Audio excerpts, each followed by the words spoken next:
Hey everyone! Tonight we're diving nose first into one of history's most fragrant episodes.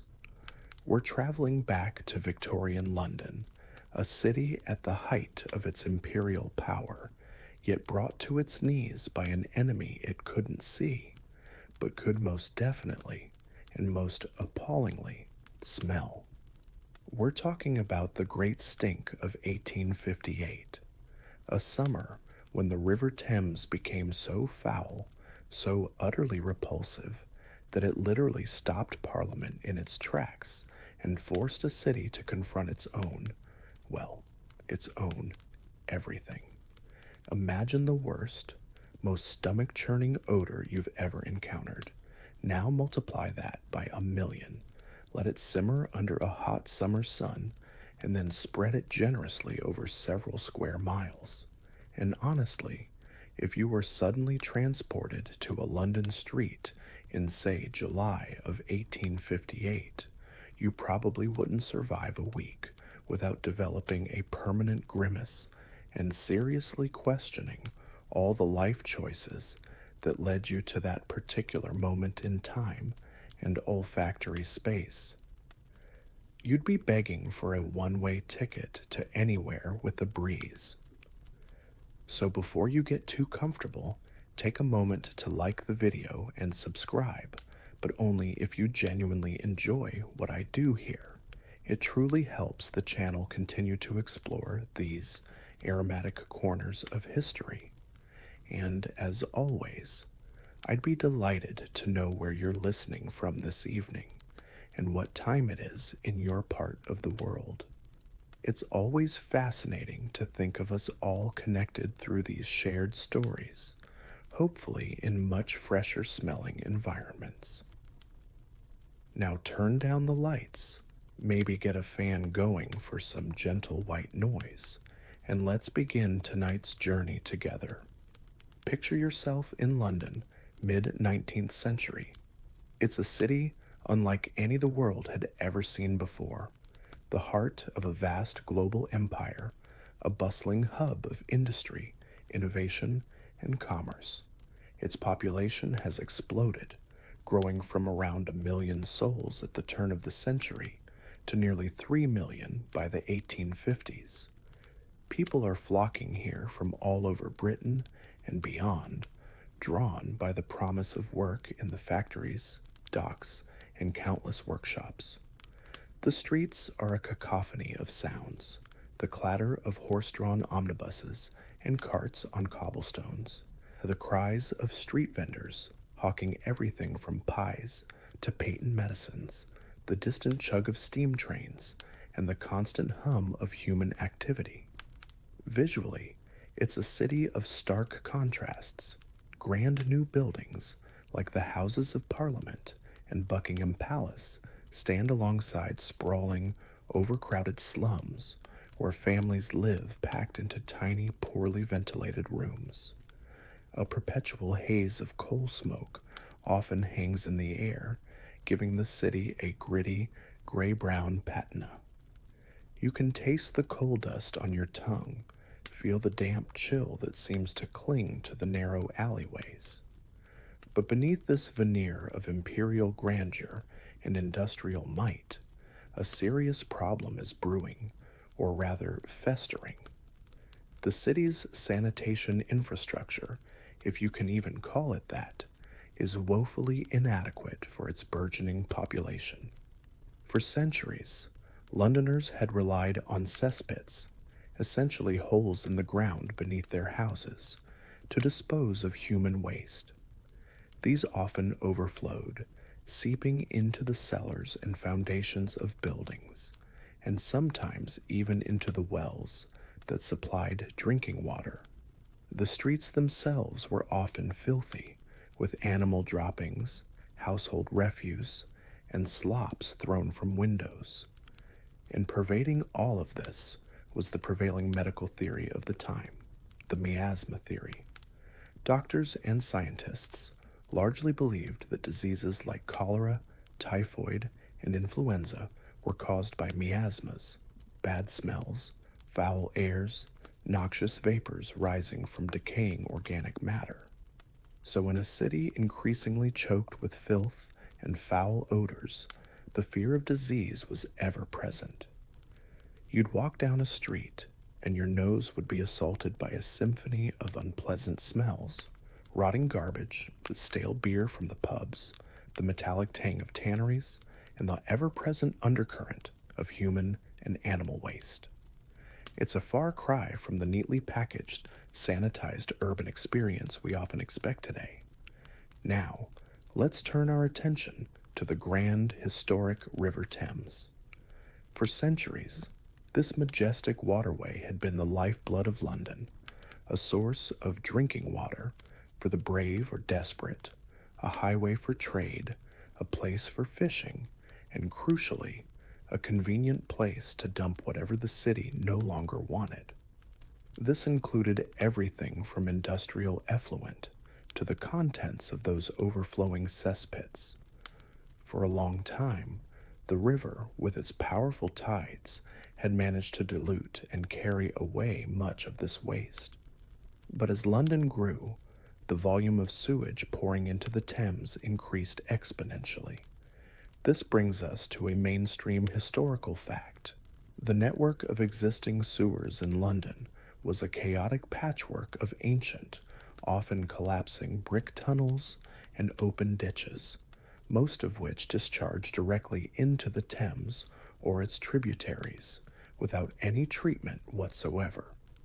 Compounding this problem was the rising popularity of the flush toilet. Invented in the late 16th century, but becoming more common in wealthier homes by the mid-19th century, the flush toilet seemed like a marvelous invention for hygiene. No more relying on the night soil men to empty the privy. But where did all that flushed waste go?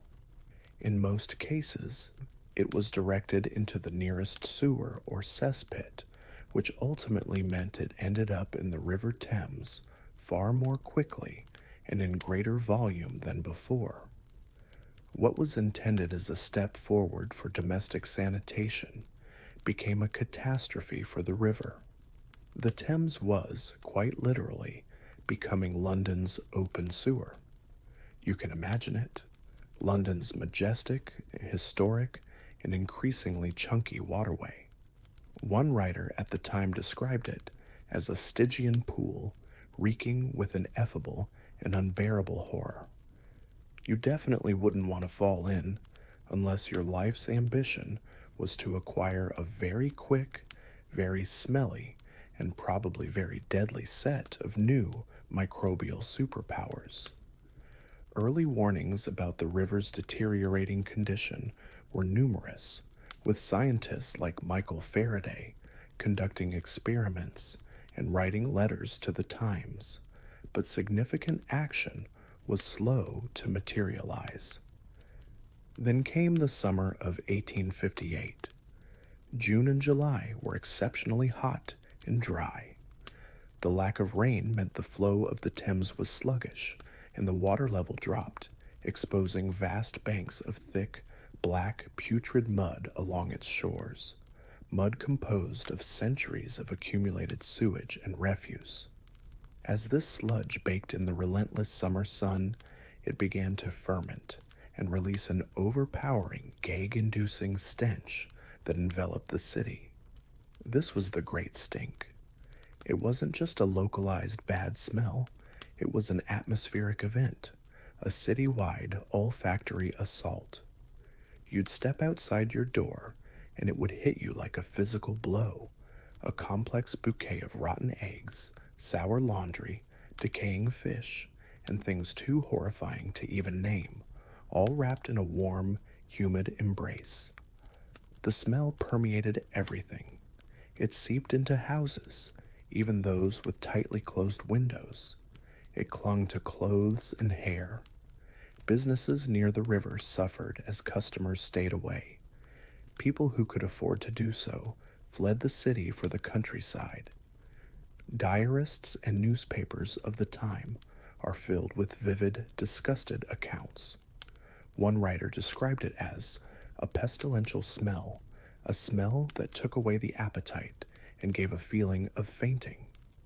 Another noted that the river had become an opaque, pale brown fluid in a state of fermentation. With the miasma theory of disease at the forefront of everyone's mind, panic began to set in. Cholera outbreaks had ravaged London in previous decades. In 1831 to 32, 1848 to 49, and 1853 to 54, killing tens of thousands.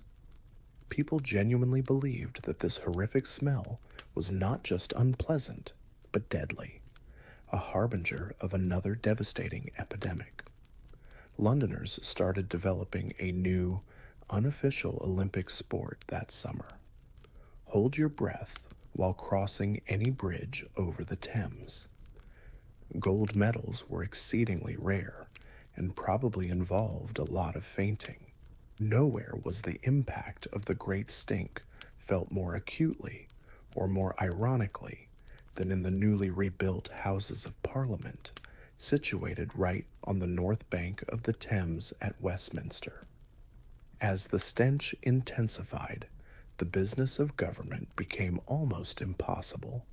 Imagine trying to debate important matters of state while being assaulted by a smell so foul it made your eyes water and your stomach churn. Members of Parliament and lords were literally sickened by the fumes wafting in from the river. Desperate attempts were made to mitigate the odor within the hallowed halls of Parliament. Curtains were soaked in chloride of lime, a common disinfectant and deodorizer of the time, and hung over the windows. There were serious discussions about adjourning Parliament altogether, or even relocating the government to Oxford or St. Albans. This leads us to a rather weird, or at least amusingly desperate detail. Reports from the time describe MPs being physically overcome by the stench, with some suggesting that the entire Houses of Parliament should be doused in perfume, or that members should carry smelling salts and ornate perfumed handkerchiefs to press to their noses like delicate Victorian ladies at risk of swooning. One can only imagine the scene: distinguished statesmen, pillars of empire, clutching tiny lace-trimmed hankies to their faces while trying to discuss the budget. Suddenly, funding for sanitation infrastructure, a topic that had been bogged down in committees for years, became a matter of extreme personal urgency for the lawmakers. It's quite funny, in a grim sort of way, how a direct assault on the nostrils of the powerful can expedite political action far more effectively than years of reasoned argument from scientists and reformers. The tragicomic thing is, the dire state of the Thames and London's lack of sanitation wasn't a new problem in 1858. It had been discussed, debated, and investigated for decades. Various royal commissions and parliamentary committees had been appointed, had produced voluminous reports filled with alarming statistics and dire warnings, and had proposed numerous schemes for improving the situation. But progress was glacial. There was a bewildering array of conflicting engineering opinions on the best way to solve the problem. Some advocated for massive, intercepting sewers to carry the waste far downstream beyond the metropolitan area. Others proposed different, smaller-scale solutions. Bureaucratic inertia was a huge factor. Responsibility for London's sewers was fragmented among multiple, often competing local authorities. And of course, there was the ever-present issue of cost. Any comprehensive solution would be astronomically expensive, and there was much wrangling over who should pay for it. This period of inaction and confusion leads to a point of scholarly debate. Historians still debate whether the sheer engineering complexity of creating a modern sewage system for such a vast and ancient city, or the chronic political infighting, vested interests, and deep seated economic hesitations were the primary reasons for the decades of delay before the Great Stink finally forced decisive action. Was it a failure of imagination, a failure of political will, or simply an overwhelming problem that no one quite knew how to tackle without an equally overwhelming incentive? But the summer of 1858 provided that incentive in the most visceral way imaginable. The Great Stinks was the unavoidable crisis, the olfactory ultimatum. The public outcry was immense. Newspapers, particularly satirical magazines like Punch, had a field day, publishing scathing cartoons depicting Father Thames as a grotesque, filthy monster, or showing Michael Faraday presenting his card with his nose clipped to a personified, disgusting river. One famous cartoon showed Father Thames introducing his offspring, diphtheria, scrofula, and cholera, to the city of London. The pressure on the government became unbearable. It was no longer possible to ignore the problem, to push it off to another committee, or to quibble about the cost. The health, the economy, and indeed the very functioning of the capital city were at stake. Something had to be done, and it had to be done quickly. The scent of change was, quite literally, in the air, even if it was mixed with far less pleasant aromas. You can almost feel the collective holding of breath, not just against the smell, but in anticipation of a solution, a release from this fragrant torment. The city that prided itself on being the most advanced in the world had been humbled by its own filth. You are now in the heart of London, a city collectively holding its breath, or perhaps more accurately, its nose. The summer of 1858, the Great Stink, has made one thing abundantly clear. Something monumental, something drastic, had to be done about the River Thames. The reek of centuries of accumulated filth had finally overwhelmed polite debate and bureaucratic inertia. The capital of the world's largest empire was, quite frankly, in danger of becoming uninhabitable, or at least unsniffable. The stage was set for a hero, though perhaps not the kind you'd find in shining armor.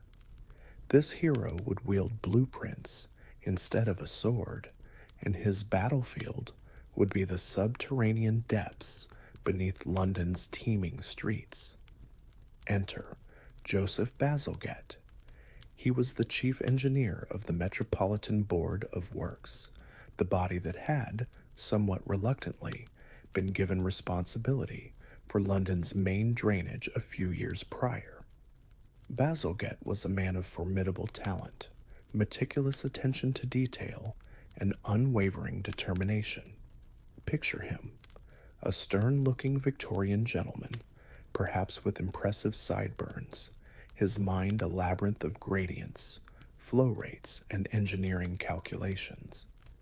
He had already been working on comprehensive plans for a new sewer system for London, plans that had been debated, revised, and largely stalled due to their immense scale and cost. But now, with the Great Stink providing the most potent political incentive imaginable, Bazalgette's moment had arrived. He was the man of the hour, though the hour itself smelled absolutely atrocious. You could say Bazalgette was a man whose career truly blossomed when everyone else was gagging. Not all heroes wear capes. Some carry meticulously drafted plans for really, really big pipes. The crisis of the Great Stink galvanized Parliament into action with a speed rarely seen before or since, especially when it came to spending vast sums of public money. This brings us to a truly remarkable Mainstream historical fact: the Metropolis Local Management Amendment Act of 1858, the piece of legislation that empowered Bazalgette to build his new sewer system, was rushed through Parliament in a mere 18 days during the peak of the stink in July and August. Imagine the scene: MPs, their faces green, handkerchiefs pressed to their noses, desperately trying to expedite a bill that promised quite literally a breath of fresh air. The act granted the Metropolitan Board of Works and Bazalgette the authority to proceed and, crucially, the financial backing, a loan of £3 million, which would be equivalent to many billions today. It was a colossal sum, a testament to the sheer desperation of the situation. You can almost feel the collective sigh of relief, hastily inhaled, of course, to minimize odor intake from Londoners as the news spread. Finally, a plan and the means to achieve it. The stench of crisis had paradoxically cleared the path for one of Victorian England's greatest engineering achievements. So what was Bazalgette's grand plan? It was nothing short of revolutionary for its time. He envisioned a vast, interconnected network of intercepting sewers running roughly parallel to the River Thames on both its north and south banks. These massive tunnels would be built at a gentle gradient, allowing gravity to do much of the work. Their purpose was to intercept the existing local sewers and outfalls that were currently spewing raw sewage directly into the Thames within the city. Instead of this noxious brew contaminating the heart of London, Bazalgette's system would collect it all and convey it far eastward, well downstream of the main metropolitan area. There, at outfalls located at Beckton on the north side and Crossness on the south, the sewage would be held in huge reservoirs and then discharged into the Thames only on the outgoing tide, ensuring it was carried out to sea, away from London's water intakes and its suffering citizens. The scale of this undertaking was staggering. It would involve constructing over 82 miles, 132 kilometers, of main intercepting sewers, massive brick-lined tunnels, some of them large enough to drive a horse-drawn carriage or even a small train through. Branching off, these would be another 1,100 miles, 1,800 kilometers, of street sewers to connect individual properties. Bazalgette was renowned for his meticulous planning. He carefully calculated the required gradients, the flow rates, and even anticipated London's future population growth. Famously, when determining the diameter of the main sewer pipes, he calculated what was needed and then instructed, "Well, we're only going to do this once, and there's always the unforeseen. Double it." This foresight meant his system had the capacity to serve London for many decades to come, far beyond what anyone else at the time envisioned. Bazalgette wasn't just building sewers. He was constructing subterranean cathedrals of sanitation, monumental works of unseen civic engineering. You could probably host a very niche, and admittedly rather damp, dinner party in some of those main pipes, if you didn't mind the distinct lack of natural light and the, shall we say, unique ambiance. The construction of this immense network began in 1859 and would continue for the next 16 years, a Herculean task that transformed not just London's sanitation, but also the very fabric of the city. The engineering challenges were immense.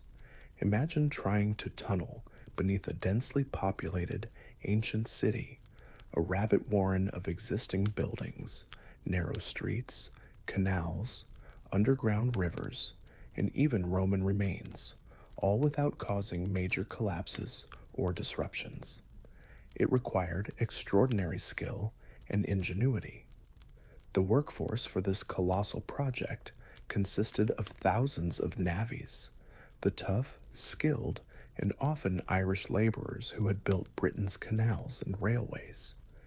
These men worked in incredibly dangerous conditions, deep underground, often by candlelight or the dim glow of oil lamps, facing risks from tunnel collapses, underground gases, and flooding. Their labor was physically grueling, involving back-breaking digging, hauling materials, and meticulously laying millions upon millions of bricks. Bazalgette and his team pioneered the use of high-quality Portland cement in large quantities for the sewers.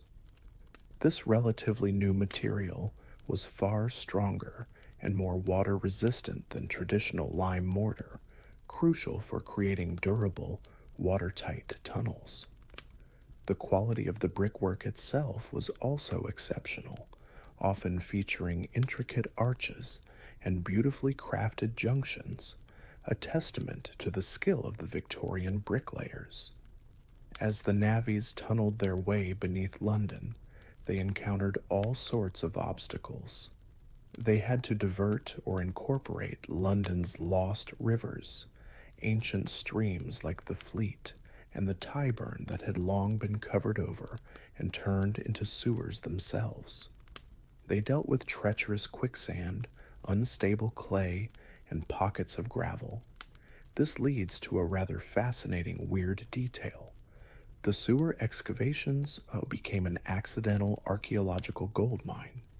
As the navvies dug, they unearthed an astonishing variety of historical artifacts: Roman coins, pottery and mosaics, medieval daggers and leather shoes, Tudor pipes and Delftware, and even the bones of prehistoric animals, like mammoths and woolly rhinoceroses, were found preserved in the London clay.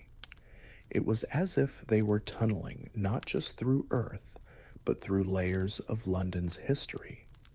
The navvies weren't just digging a path for sewage, they were on London's biggest, deepest, and undeniably smelliest archaeological treasure hunt.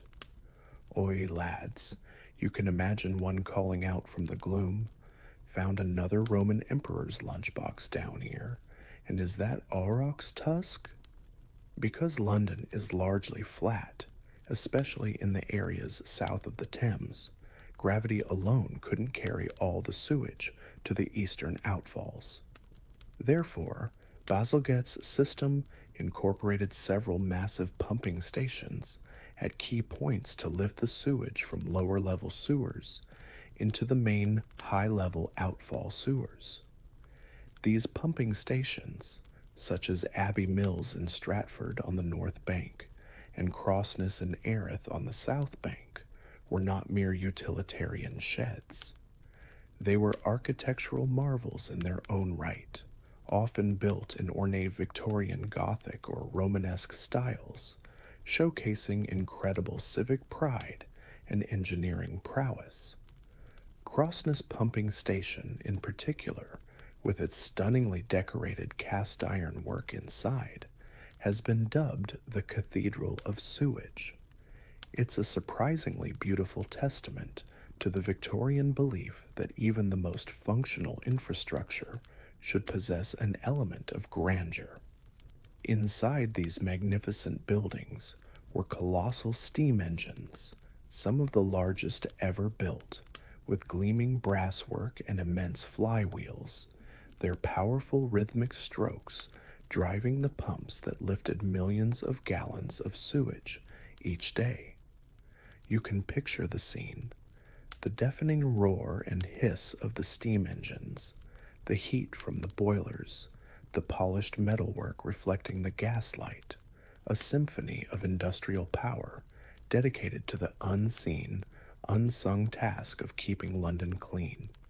It's a reminder that sometimes the most important work is done out of sight by machines and people whose efforts ensure the health and comfort of millions. Naturally, a project of this magnitude, duration, and expense was not without its setbacks and its critics. There were financial pressures, as costs inevitably rose.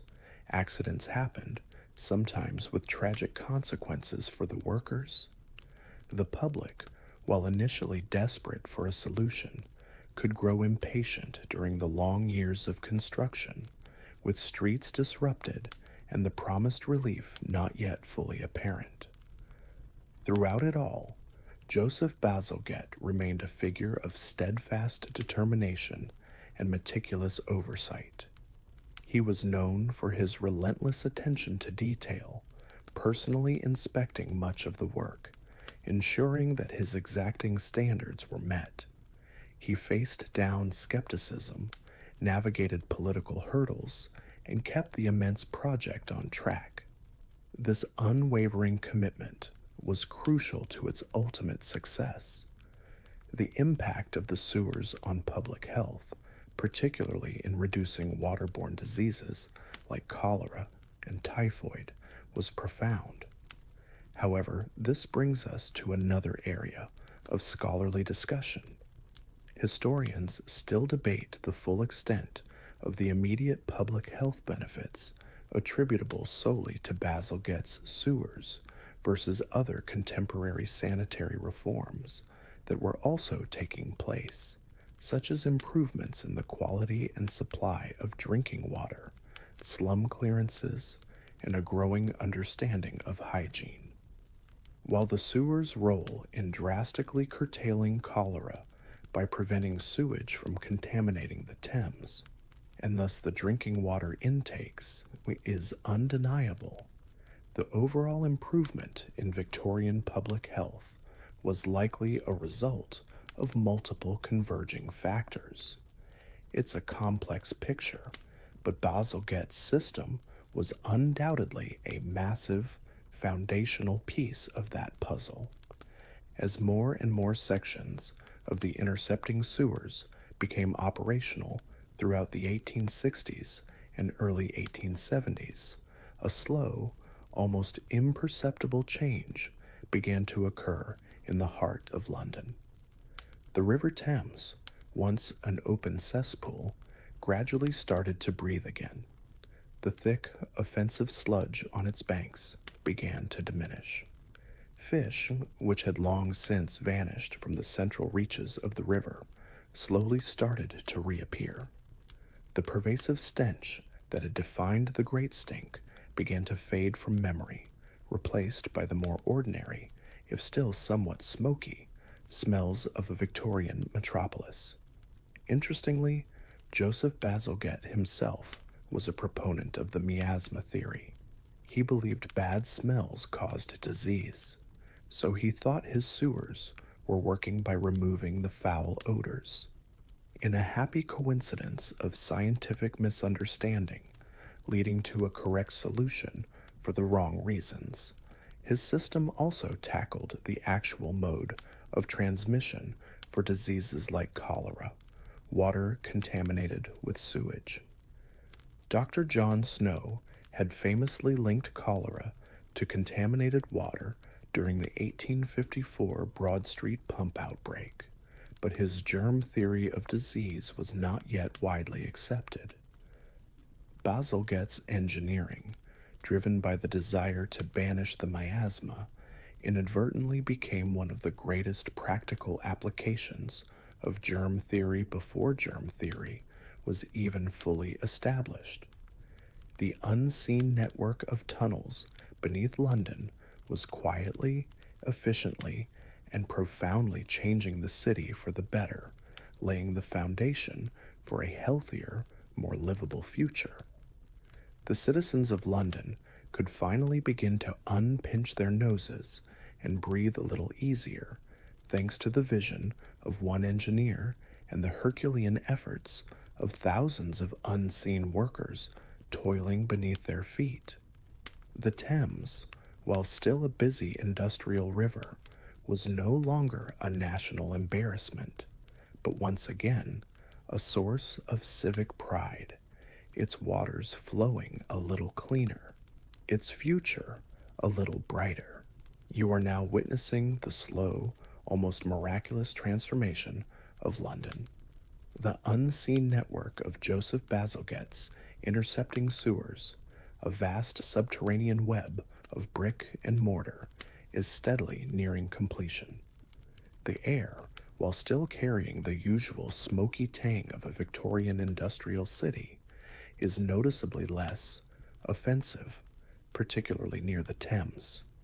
The great stink of 1858, that olfactory apocalypse, is beginning to fade into a pungent memory, a shared trauma that paradoxically has given birth to one of the wonders of the modern urban world. The official opening of key components of the new system was marked with suitable Victorian pomp and circumstance. Imagine the scene in April 1865, when the Prince of Wales, the future King Edward VII, officially inaugurated the Southern Outfall Works at Crossness Pumping Station. Dignitaries in their Sunday best, perhaps still a little wary of lingering miasmas, would have marveled at the magnificent Cathedral of Sewage, with its ornate ironwork and colossal, gleaming steam engines. There was a palpable sense of civic pride, a feeling that London had faced down a formidable, if foul-smelling foe, and emerged victorious. The immediate impact on the River Thames within central London was remarkable. The water, once described as an opaque brown soup, began to clear. Fish, long absent from these polluted reaches, slowly started to return. More importantly, the overwhelming stench that had driven Parliament to distraction and made riverside life unbearable became a thing of the past. Londoners could finally enjoy a leisurely stroll along the embankment, another of Bazalgette's related projects that reclaimed land from the river and housed one of the main intercepting sewers, without needing a gas mask, a fainting couch, and a very strong resolve. Property values along the Thames, which had presumably been rather depressed during the stink, probably didn't skyrocket overnight, but they certainly stopped plummeting. Landlords could perhaps finally advertise river views without a hint of irony or malice. The effect on public health was even more profound. While it took time for the full benefits to be realized across the entire metropolis as more and more properties were connected, the areas served by the new sewers and the increasingly separate, cleaner drinking water supplies saw a dramatic reduction in deaths from waterborne diseases like cholera and typhoid. The link was undeniable, even if the exact scientific mechanism, germ theory versus miasma theory, was still being debated by the medical establishment at the time. Bazalgette's engineering had, in a very practical sense, flushed away much of the threat. However, no grand solution is without its own set of, shall we say, downstream consequences. While the intercepting sewers successfully transported London's waste away from the city center, the sheer volume of sewage being discharged at the outfalls in Beckton and Crossness created new problems. Huge banks of foul-smelling sludge began to accumulate in the Thames estuary at these points, leading to complaints from residents and concerns about navigation and fishing. This necessitated a further innovation, a fleet of dedicated sludge ships. These vessels, beginning in the 1880s, would dredge the accumulated sludge from the outfall reservoirs and transport it much further out into the North Sea for disposal. It was an added expense and complexity, a reminder that waste doesn't simply disappear, it just gets relocated. Furthermore, London continued to grow at an astonishing rate, and even Bazalgette's famous foresight in doubling the capacity of his pipes was eventually tested. His system, designed for a city of around 4 million, was soon serving many more. Despite these challenges, the genius of Bazalgette's original design and the quality of its construction are underscored by a truly remarkable mainstream historical fact. Much of this Victorian sewer system is still in operation today, over 150 years later. It forms the backbone of London's modern sewage network, a testament to Bazalgette's engineering skill and his long-term vision. Of course, it has been supplemented, upgraded, and expanded over the decades to cope with the demands of a megacity of nearly 9 million people. But those original brick tunnels, deep beneath the London streets, are still doing their vital, unseen work. Think about that the next time you're in London. Beneath your feet lies a Victorian masterpiece, quietly ensuring the city doesn't slide back into the fragrant horrors of 1858. So what of Joseph Bazalgette himself? Was he immediately hailed as a national hero, showered with accolades for saving London from itself? Well, Victorian England had its own particular hierarchy of heroism. Military leaders who won distant colonial battles, or eloquent politicians, often received more public adulation than engineers, however brilliant their achievements. Bazalgette's work was vital, transformative, but it was also largely invisible, hidden underground. While his achievements were recognized within engineering circles and by those in government who understood the scale of his success, he didn't initially become a household name in the way some of his contemporaries did. He was eventually knighted in 1875 upon the substantial completion of the main drainage scheme, a fitting but perhaps somewhat understated recognition for a man whose work had such a profound impact on the health and well-being of millions. It seems to be the fate of many great engineers.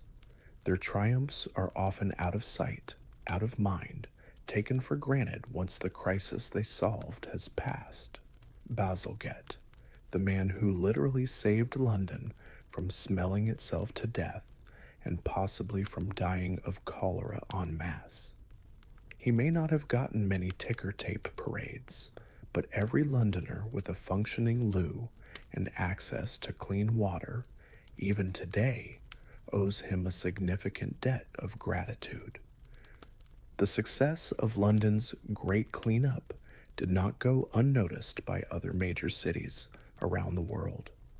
As industrialization and urbanization spread throughout the 19th century, many rapidly growing cities found themselves facing similar sanitation crises: polluted rivers, inadequate sewage disposal, and outbreaks of disease.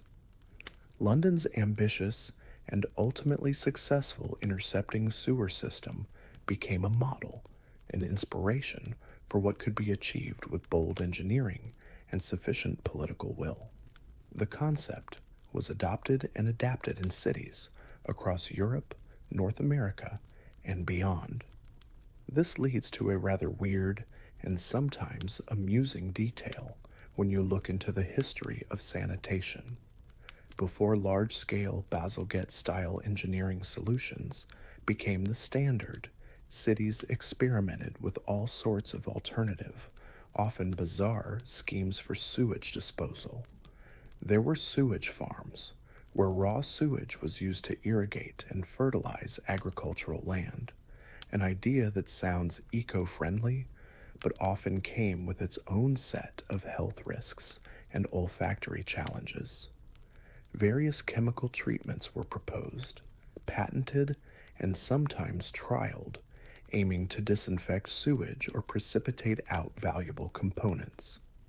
Some inventors even floated schemes to turn sewage into solid fertilizer cakes, or even a type of fuel with varying and often comically underwhelming degrees of success. You can imagine city councils in Paris or New York looking at London and thinking, right, option A, our citizens continue to perish from cholera, and our river becomes an open cesspit. Option B, we invest a fortune in these massive Bazalgette-style underground pipes. Option C, we try to convince Monsieur Dupont to turn our city's sewage into artisanal soap or perhaps some sort of patent fertilizer brick. Most, thankfully, chose option B, or something very like it eventually. And what of the River Thames itself, the original victim of the Great Stink? Bazalgette's sewers marked a turning point, but it wasn't an instant fairy tale ending for the river's ecology.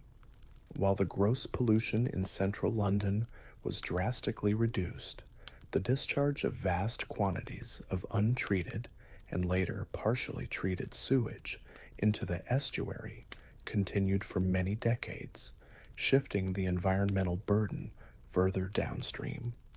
This has led to ongoing scholarly debate.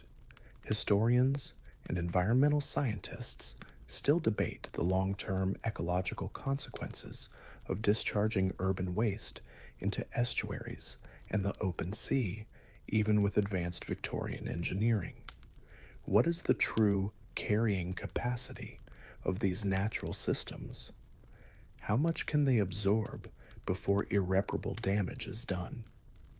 Throughout the 20th century, the Thames faced new pollution challenges, from industrial effluent to agricultural runoff. At one point in the mid-20th century, parts of the river were declared biologically dead again.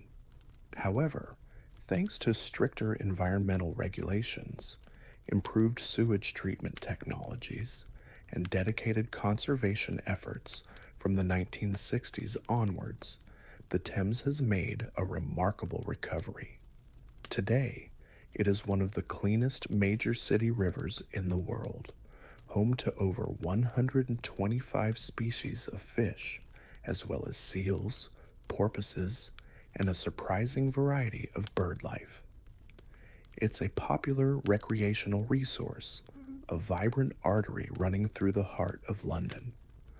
Modern projects, like the massive Thames Tideway Tunnel, essentially a 21st century super sewer designed to intercept overflows from Bazalgette's Victorian system during heavy rainfall, continue to build upon his legacy, aiming to make the river even cleaner for future generations. As the city lights of modern London begin to twinkle reflected on the surface of a much healthier Thames, you reflect on the saga of the Great Stink and its enduring lessons. It's a powerful reminder of how a crisis, however unpleasant, can become a potent catalyst for profound and positive change. It underscores the vital importance of public works, visionary engineering, and long-term investment in the hidden infrastructure that supports urban life.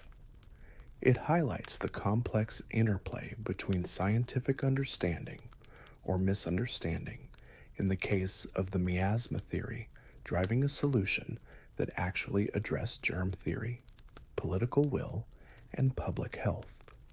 And perhaps most profoundly, it teaches us that some of the most crucial contributions to our well-being are the ones we rarely see, the systems that work silently, tirelessly, beneath our feet, ensuring that the mistakes of the past and their associated aromas do not return to haunt us.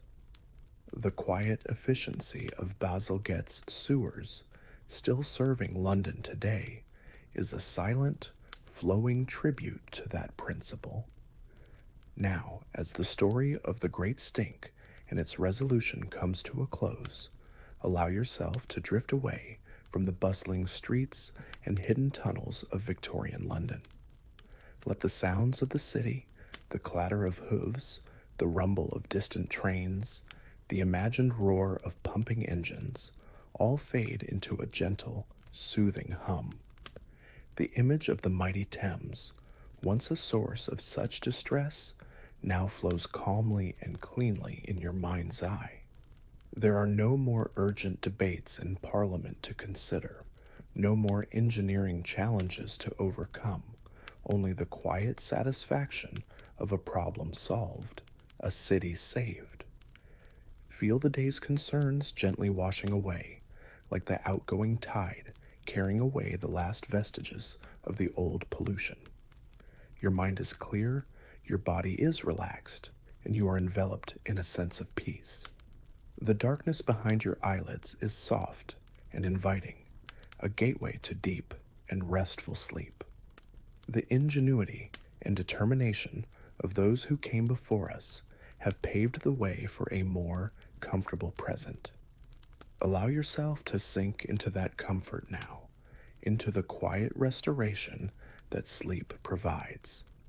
Hey everyone, tonight we're stepping into a historical mystery that's as baffling as it is bizarre.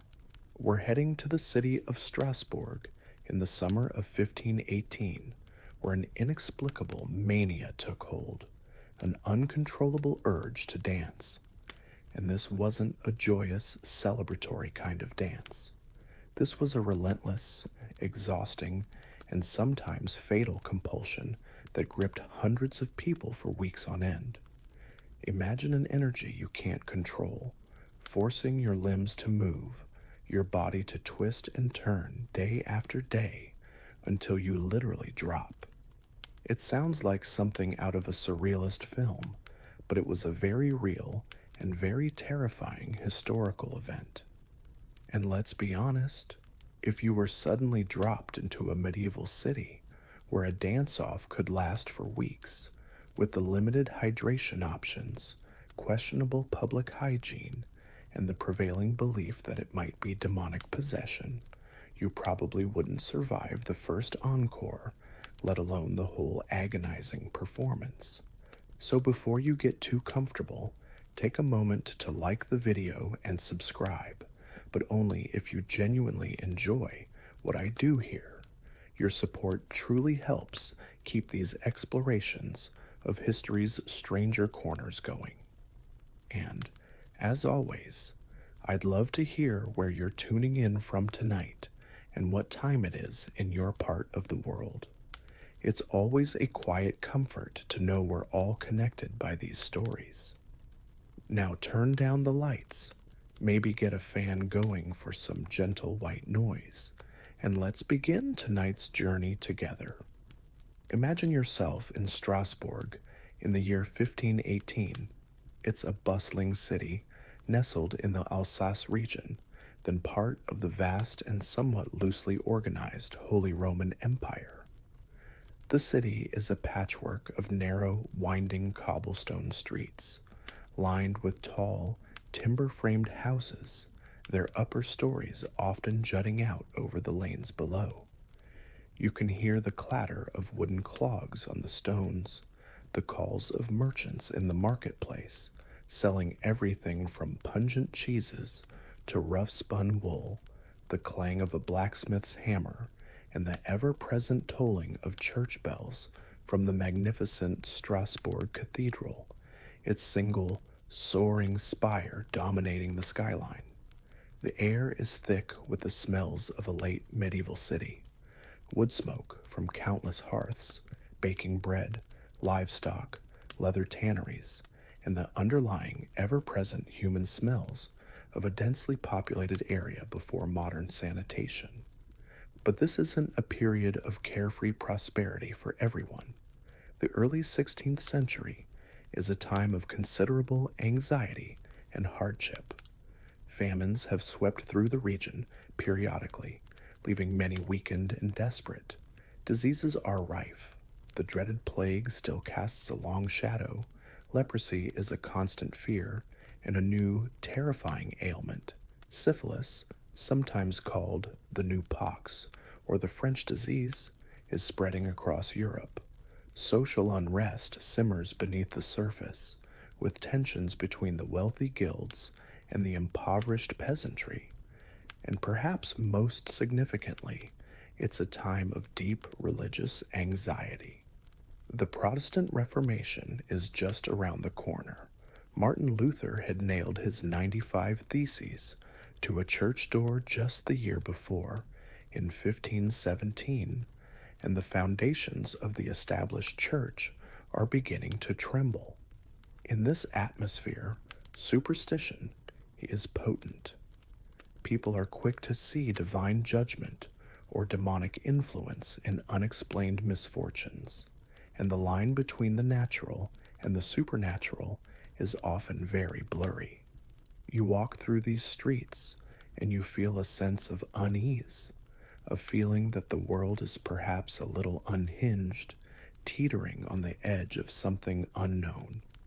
It's into this tense and uncertain atmosphere that our story begins, in the hot, sticky month of July.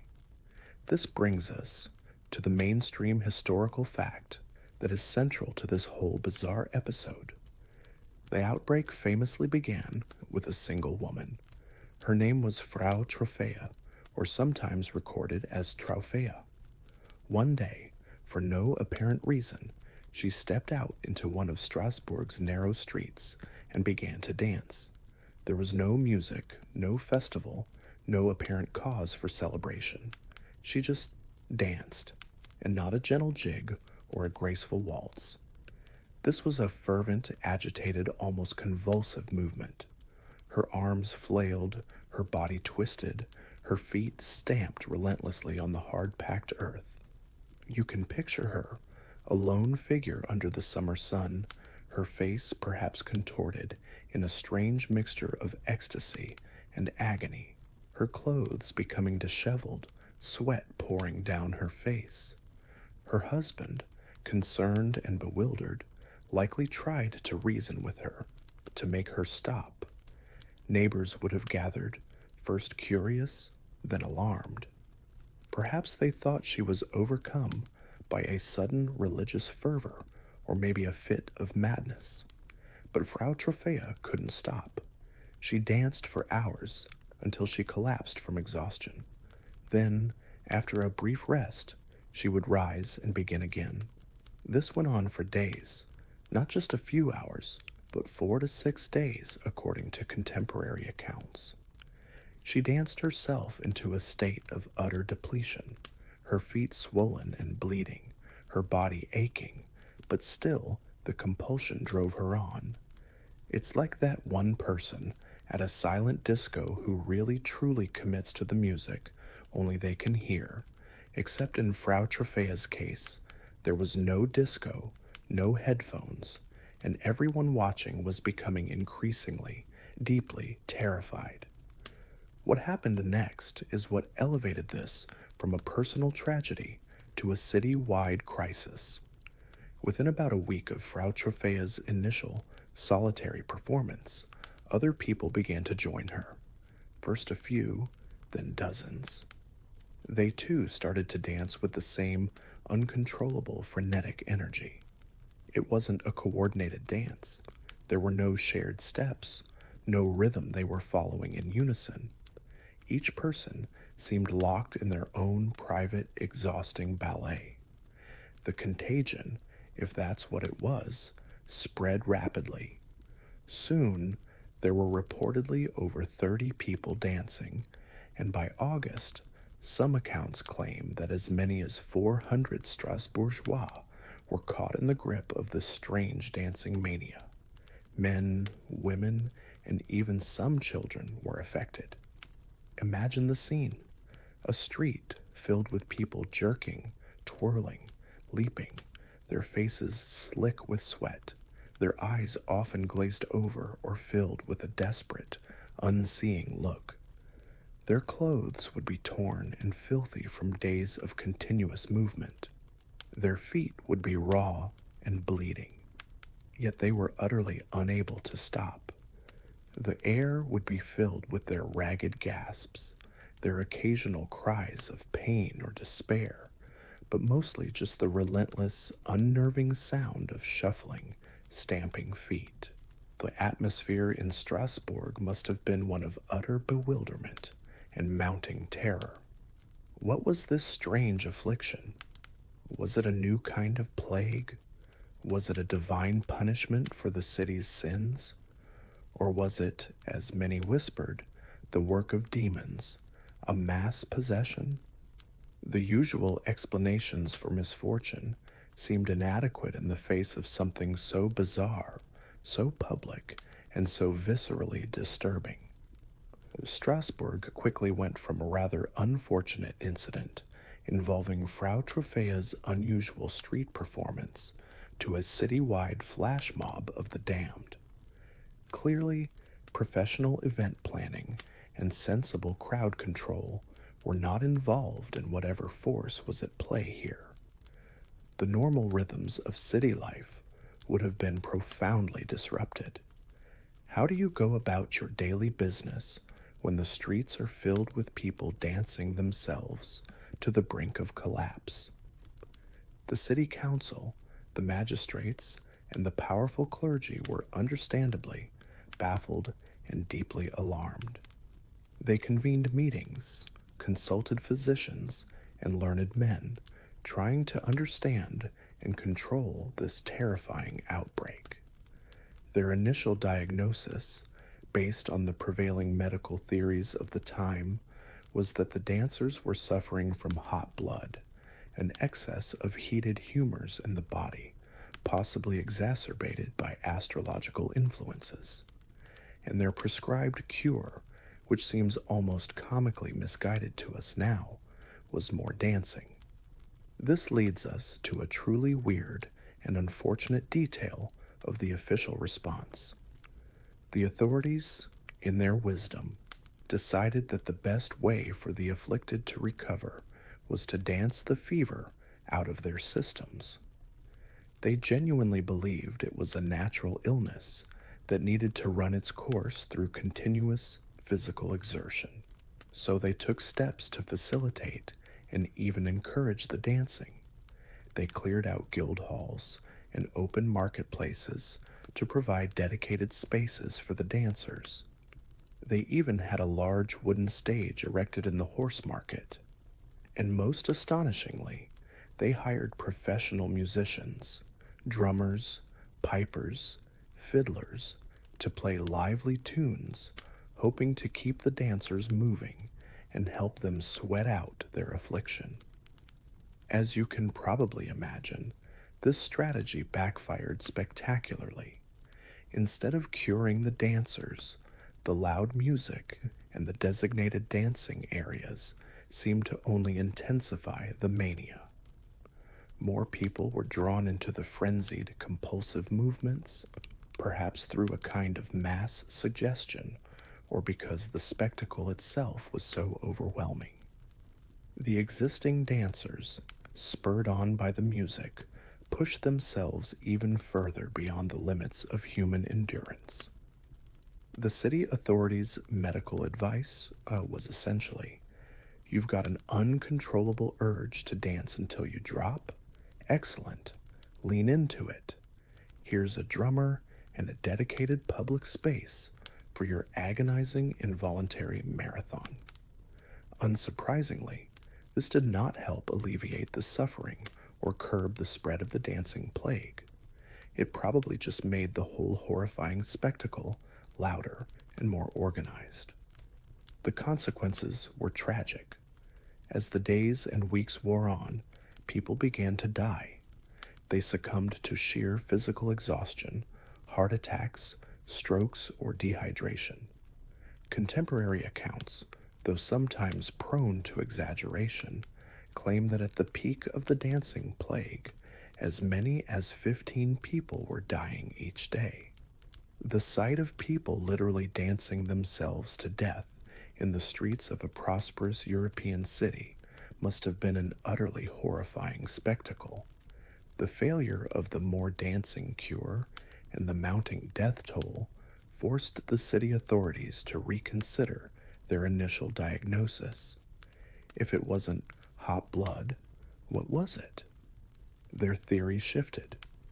The blame was now placed on a saint, Saint Vitus.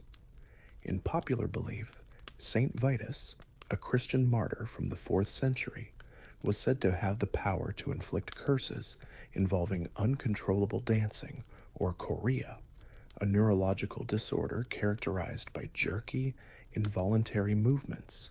Saint Vitus's dance is another name for Sydenham's chorea.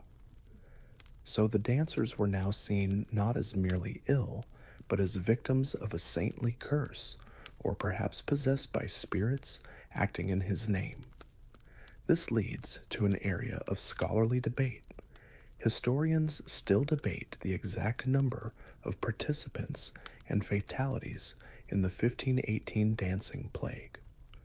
While some contemporary chroniclers mention figures as high as 400 dancers and up to 15 deaths a day, others are more conservative.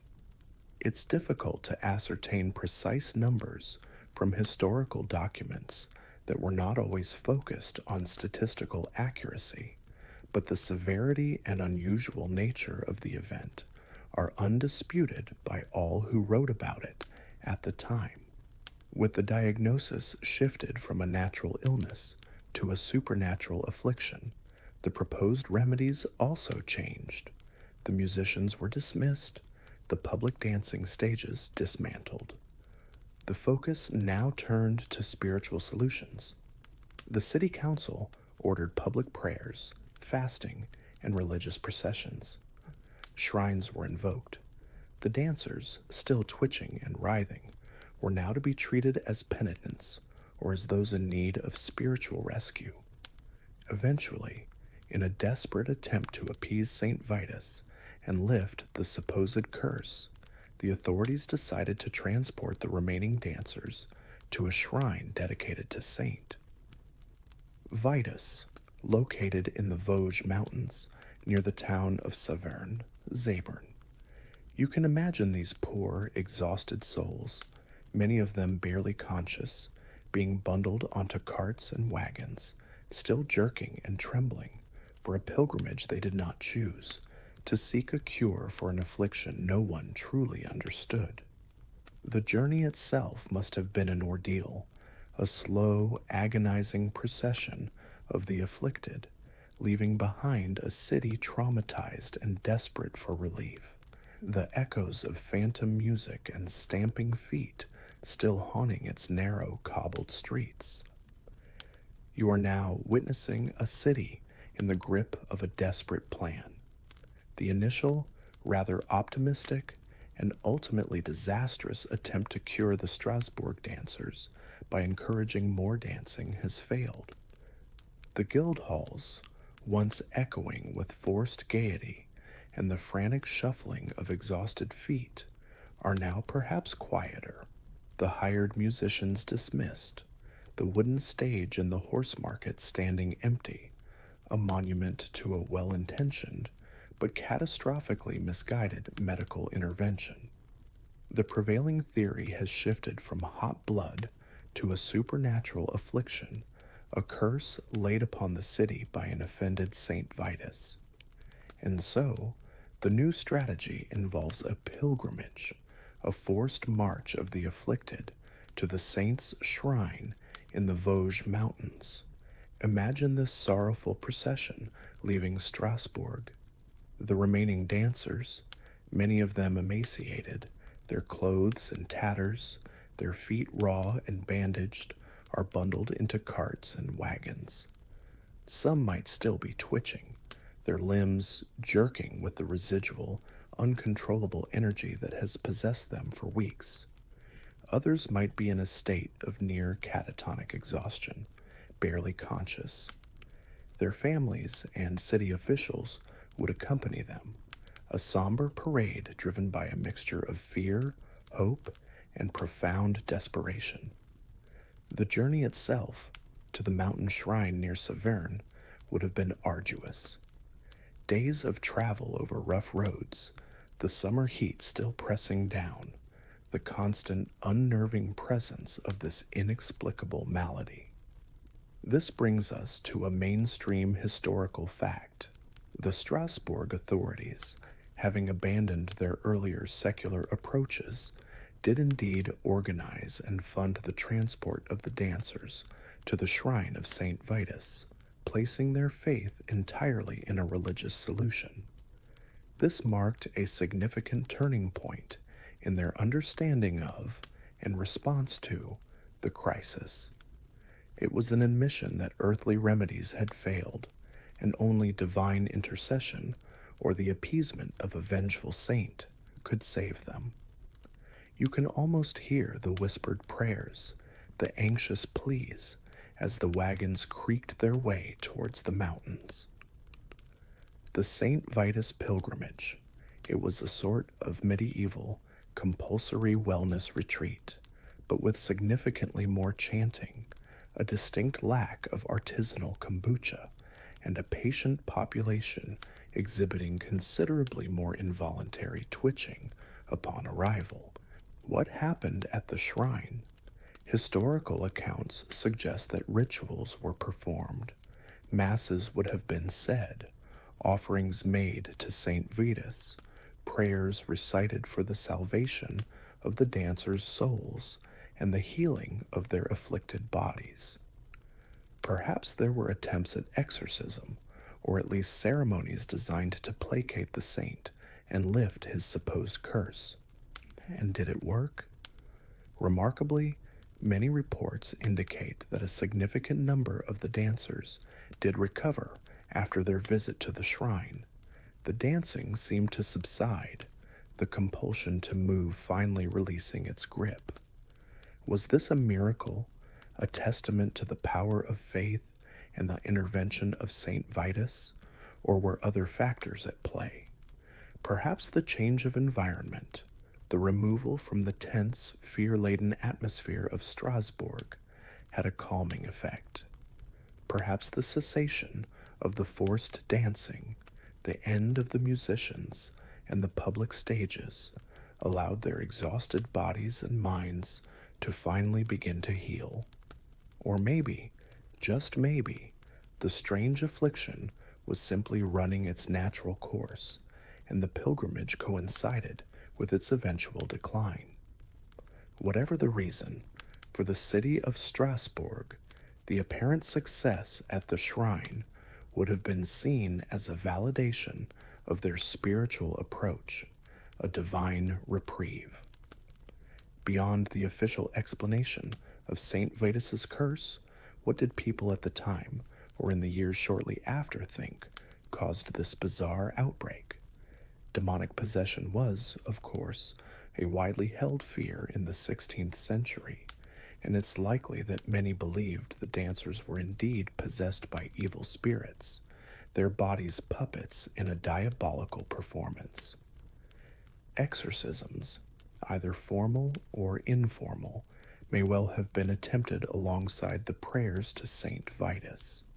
Some might have looked to the heavens, believing that astrological alignments, or comets, often seen as omens, had played a role in triggering the calamity. Others undoubtedly saw it as direct divine wrath, a punishment from God for the sins of Strasbourg, a city perhaps perceived as lax in its piety or straying from true doctrine, especially in those turbulent early years of the Reformation. Even the earlier, more naturalistic explanation of hot blood, while ultimately discarded by the authorities during the peak of the crisis, would have lingered in some minds. It was a confusing, terrifying time, and people grasped at any explanation that offered some semblance of understanding, however tenuous. If this happened today, the internet would be an absolute explosion of theories, hashtags, and frantic Googling. Strasbourg Shuffle, Joey Dance Till You Drop Challenge, O Ice It Demons Sook or Bad, Rye Bread. The 16th century just had fewer memes and a much stronger inclination towards probably demons.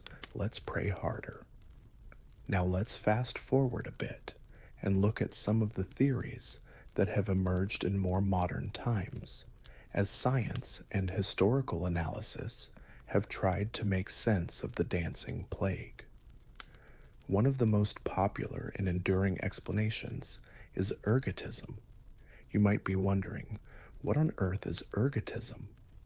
Well, it's a type of poisoning that results from ingesting grains, particularly rye, that have been contaminated with the ergot fungus, Claviceps purpurea. This fungus produces potent psychoactive alkaloids, and in rye-dependent communities, especially during times of famine when people might be forced to eat spoiled or improperly stored grain, outbreaks of ergotism were not uncommon in medieval and early modern Europe. Ergotism has two main forms: gangrenous, which causes a horrific constriction of blood vessels leading to burning sensations and the eventual loss of limbs, and convulsive, which is characterized by painful muscle spasms, twitching, contortions, delirium, and hallucinations. On the face of it, the symptoms of convulsive ergotism sound like they could be a pretty good match for the dancing plague, right? The uncontrollable movements, the delirium, the exhaustion. Alsace, the region where Strasbourg is located, was a rye-growing area, and the period leading up to 1518 had indeed seen hardship and famine, which could have made people less discerning about the quality of their bread. However, while the ergotism theory is compelling, it's not without its problems. Some historians and medical experts point out that not all the symptoms of the dancing plague align perfectly with classic descriptions of ergotism. For instance, while convulsive ergotism involves spasms, the highly organized, sustained, and seemingly purposeful dancing itself, sometimes for days on end, is harder to explain purely as a result of ergot-induced muscle contractions. Also, if it were ergot poisoning from a contaminated batch of rye, you might expect a more localized outbreak, perhaps within specific families or communities sharing the same food source, rather than hundreds of people from across the city being affected over several weeks. And why only dancing? Ergotism typically presents a wider range of debilitating symptoms. Would so many people, if poisoned, react in such a remarkably similar, dance-focused way? It's like saying your medieval rye bread might have come with some seriously unintended psychotropic side effects, turning your village into a rather grim, involuntary dance party. Waiter, I think there's a fungus in my sourdough, and it's making me do the Charleston against my will. This leads us to another prominent theory, one that focuses more on the mind than on moldy bread: mass hysteria, or as it's often referred to in modern medical terms, mass psychogenic illness. This is a fascinating and somewhat unsettling phenomenon where a group of people, often under conditions of extreme stress or anxiety, begin to exhibit similar physical or emotional symptoms for which no identifiable organic cause can be found. It's essentially a collective stress response, a kind of social contagion of symptoms. And if ever there was a time and place ripe for extreme stress, Strasbourg in 1518 was it. As we discussed, the city was grappling with famine, widespread poverty, terrifying diseases like plague and syphilis, and profound religious and social anxieties. The psychological burden on the populace must have been immense. In such an environment, it's theorized, the strange, inexplicable behavior of one person, Frau Trophea, could have acted as a trigger. Her public, dramatic, and seemingly involuntary dancing could have resonated with the underlying fears and distress of others, leading them, through a process of suggestion and shared belief, to manifest similar symptoms. The power of the mind, especially the collective mind under duress, can be incredibly strong. Adding weight to this theory is a rather weird, or at least historically peculiar detail. The dancing plague of 1518 in Strasbourg was not an isolated incident. There were other, albeit usually smaller and less well documented outbreaks of dancing mania or choreomania reported in various parts of Europe, particularly in the Germanic regions of the Rhine and Moselle river valleys, from as early as the 7th century up to the 17th century. These episodes often shared similar characteristics: uncontrollable dancing, exhaustion, and frequently pilgrimages to shrines of saints associated with dancing or nervous disorders, like Saint Vitus or Saint John the Baptist. The fact that this phenomenon recurred, often in culturally similar areas, suggests that underlying socio-cultural factors, shared beliefs, and psychological vulnerabilities may have played a significant role. It's like these communities had a specific, if bizarre, cultural script for expressing extreme collective distress. Think of it as the ultimate community stress relief program gone horribly, spectacularly wrong. Feeling overwhelmed by famine, the constant fear of eternal damnation, and your feudal lord's unreasonable tax demands? Why not try dancing it out, non-stop, for a month? Your neighbors might even join in. Some historians have also proposed a trance or ecstatic cult theory. This line of thought suggests that the dancing mania might have been connected to residual pagan ecstatic cults that survived into the Christian era, or perhaps heretical Christian sects that incorporated trance-like states, glossolalia, speaking in tongues, and ritual dancing into their practices. These kinds of ecstatic religious expressions were often viewed with suspicion and condemned by the established church. Could the Strasbourg outbreak have been a particularly dramatic and public manifestation of such a group, or a spontaneous outburst influenced by these deeply ingrained, if officially suppressed, traditions? The idea of achieving a trance state through prolonged rhythmic movement, music, and intense emotional or religious fervor is well documented in many cultures. It's intriguing to note that the Strasbourg authorities' initial misguided decision to hire musicians and provide a stage for the dancers might have inadvertently tapped into and perhaps even amplified this potential for trance induction if such a predisposition existed within the community. This leads to another fascinating area of scholarly debate. Historians still debate whether the dancing plague was primarily a physical affliction, such as ergotism, a purely psychological phenomenon like mass hysteria, or perhaps a complex interplay of both, possibly even rooted in specific, though poorly documented, local folk beliefs, religious anxieties, or trance-inducing practices. Was it bad bread, bad nerves, bad spirits, or a really, really bad community dance workshop that got out of hand?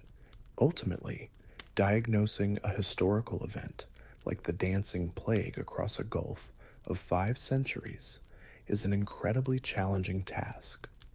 Our modern understanding of psychology, neurology, sociology, and even toxicology gives us new lenses through which to view these past events, but we are always limited by the nature of the historical sources themselves. The accounts we have were written by people who lived in a very different mental and spiritual universe, people with their own biases, beliefs, and interpretations of the world. They didn't have our scientific categories or our understanding of psychosomatic illness. They saw the world through the lens of faith, superstition, and the ever-present reality of divine or demonic intervention. Thus, the enduring mystery of the dancing plague of 1518. We can propose theories, we can weigh the evidence, but we can't definitively prove any single cause. It remains a chilling reminder of a time when the boundaries of the mind, the body, and the spirit were perhaps more fluid, more mysterious, and certainly more prone to inexplicable collective convulsions. The cobblestones of Strasbourg, even now, seem to whisper the story of those who danced until they could dance no more, a silent, unsettling echo from a summer of fervent, unbidden motion. You are now standing, as it were, on the cusp of autumn in Strasbourg, 1518. The relentless, frenetic energy that had gripped the city for weeks, the inexplicable compulsion that had driven hundreds to dance until they collapsed or died, is finally, mercifully, beginning to wane. The journey to Saint Vitus's shrine in the Vosges Mountains seems to have marked a turning point, whether through divine intercession, the power of collective belief, a much-needed change of scenery, or simply the natural tapering off of a bizarre and exhausting episode. The last of the afflicted are either recovering or have tragically succumbed. The main historical fact here is that the dancing plague of 1518, after causing widespread terror and claiming numerous lives, did eventually subside by early September of that year. The city, traumatized and bewildered, could finally begin to catch its breath, literally and figuratively. Imagine the atmosphere in Strasbourg as the last echoes of the phantom music faded and the streets grew quiet from the relentless stamping of feet. There would have been an immense sense of relief, undoubtedly, but also a profound sense of shock and grief. The city had to count its dead, tend to those still recovering from extreme exhaustion and injury, and try to make sense of what had just happened. How does a community process an event so utterly outside the realm of normal human experience? There would have been countless masses said, prayers of thanksgiving offered for the end of the affliction, and perhaps a renewed, fearful piety among the populace. Would there be lingering superstitions, a fear that the dancing curse might return? Almost certainly. The city council, having tried both secular and religious remedies with varying degrees of questionable success, might have implemented new public ordinances or religious observances aimed at preventing a recurrence, perhaps involving stricter moral codes or more fervent appeals to protective saints. Strasbourg's tourism slogan for 1519, had such things existed, was probably something cautiously optimistic like, "Come visit Strasbourg, now with significantly less involuntary public dancing. We sincerely hope, please bring your own physician just in case." As we touched upon earlier, the Strasbourg dancing plague of 1518, while perhaps the most famous and best documented, was not an entirely unique event in European history. There were other instances of dancing mania or choreomania reported, primarily in the Germanic regions of the Holy Roman Empire, particularly along the Rhine and Moselle river valleys, from the 13th to the 17th centuries. These outbreaks often shared some common features: groups of people dancing uncontrollably for extended periods, often to the point of exhaustion, sometimes accompanied by visions, glossolalia, or other unusual behaviors. And frequently, these episodes were linked in contemporary minds to the Saints Vitus or John the Baptist, with pilgrimages to their shrines often seen as a necessary cure. For example, There was a notable outbreak in Aachen, Aix-la-Chapelle, in 1374, and other incidents in places like Cologne, Metz, and Erfurt. The recurrence of these phenomena in specific geographical and cultural areas does suggest that there might have been underlying societal vulnerabilities or particular belief structures that made these communities more susceptible to such collective behavioral outbreaks. It's as if dancing oneself into a frenzy until exhaustion or divine intervention was a recurring, if thankfully somewhat niche, European stress response for a few centuries. Thankfully, it didn't achieve the same lasting cultural ubiquity as, say, cheese rolling or competitive bog snorkeling. So why did these large-scale dancing plagues, these public choreomanic episodes, seem to fade away after the 17th century? It's a complex question with no single simple answer. Social conditions in Europe gradually began to change. The extreme hardships of the late medieval and early modern periods, the recurrent famines, the devastating plagues like the Black Death, while not disappearing entirely, perhaps became somewhat less frequent or less universally overwhelming in some regions. The intellectual and religious landscape of Europe was also profoundly transformed. The Reformation and the subsequent Counter-Reformation led to significant shifts in popular religious expression, social discipline, and the Church's response to what it considered superstition or heresy.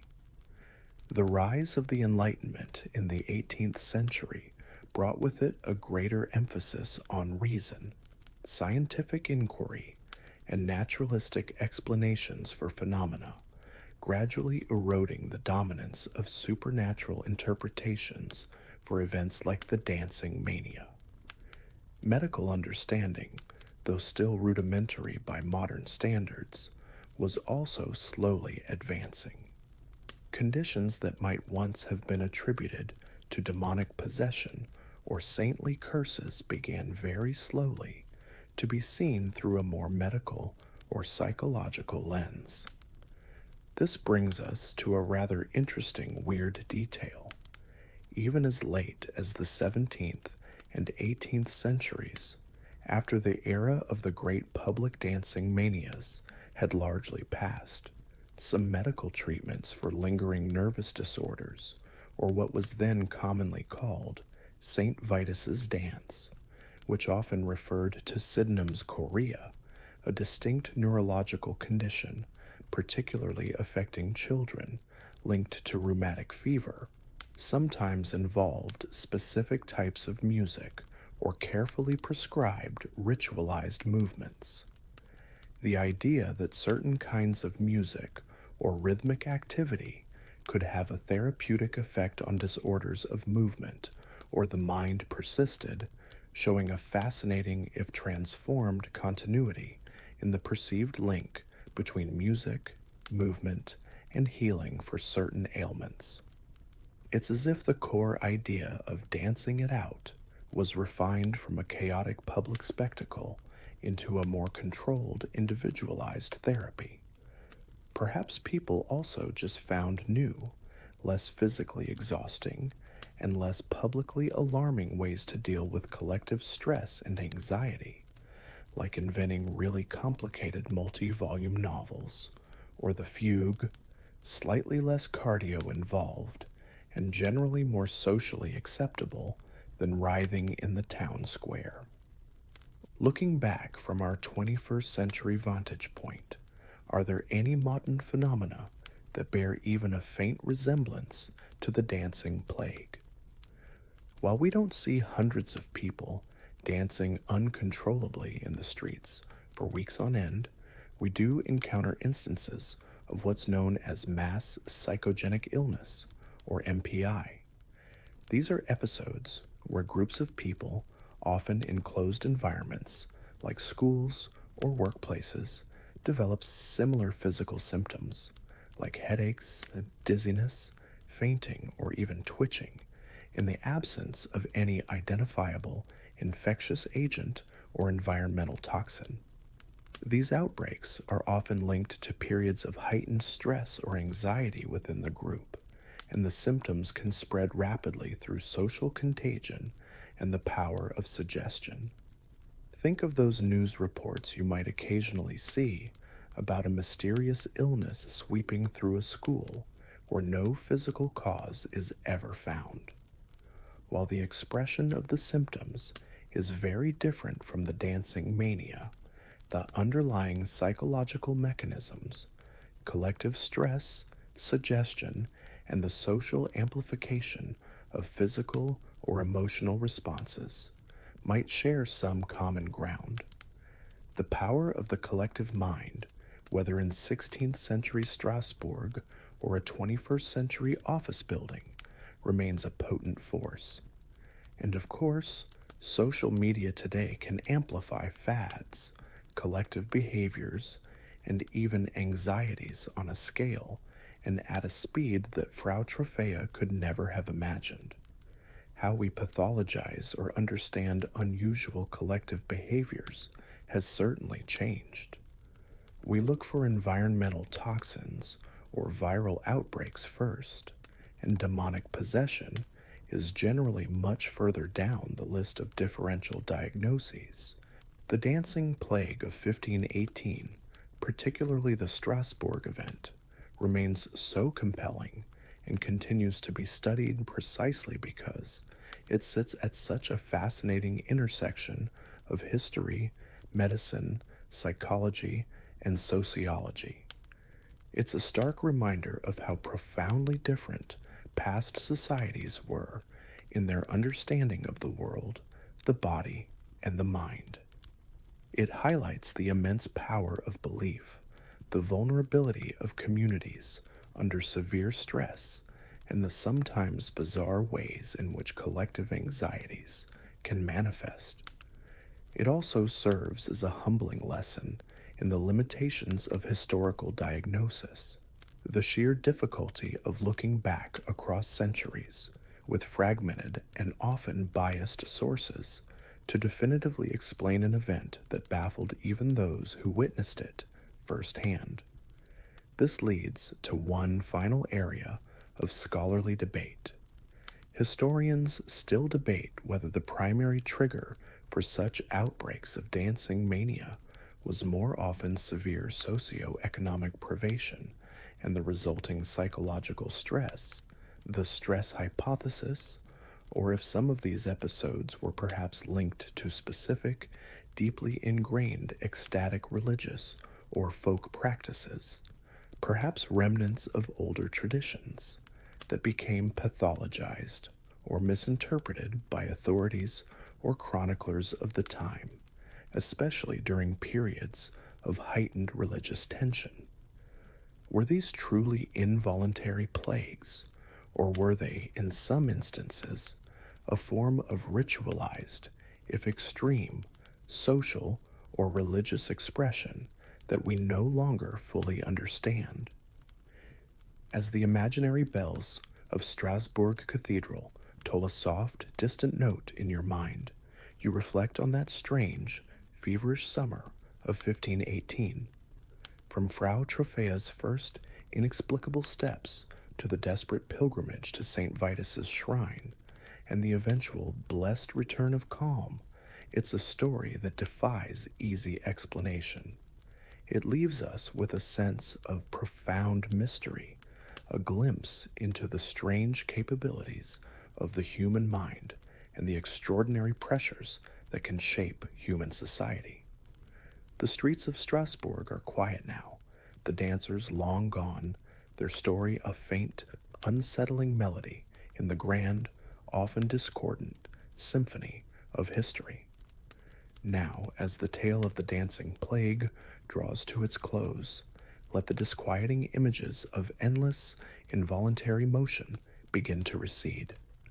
Allow the tension and confusion of that distant summer to dissolve into the calm and quiet of your present moment.